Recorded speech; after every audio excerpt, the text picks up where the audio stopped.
in terms of when you're speaking to someone and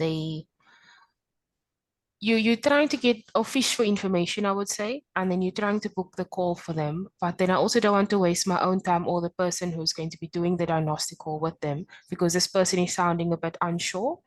Um, like giving a lot of scenarios of, oh, I do have the money, I do want to start my own agency.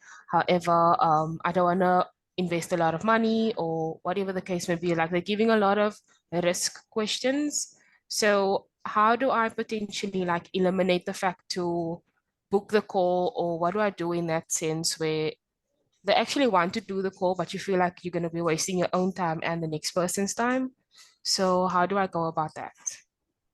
Yeah, so I think with the set calls, they're very simple. So, like, if anything, I don't think, as far as like wasting time, the only way you would be wasting the time of a guy who's taking diagnostics or whatever, like, it's only if that person doesn't have a problem that we could potentially solve. So, like, for yourself, that maybe the biggest tendency to avoid would be to avoid going down the weeds of, like, are they, do they have money available? Are they willing? That's what the diagnostic call is for, is to actually go deeper into those qualification criterias.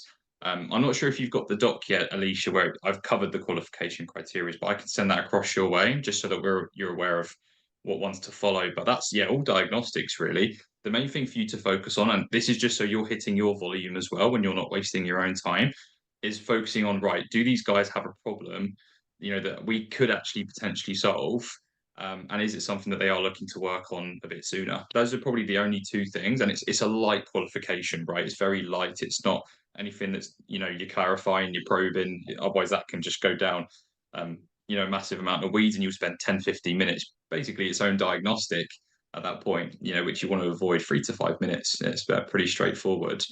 But yeah, that's it really for you. Just focus on like understanding what they're looking for, or it's either that or maybe a problem that they've had that potentially we can help with. If you Yeah. found that, great.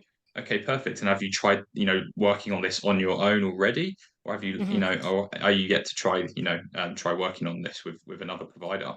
Right. At that Okay, point, cool. that gives you something for your back pocket. Give that note to the diagnostic guys doing the diagnostics, and then they're set. They have enough context to do what they need to do because they'll dive Okay. in deeper.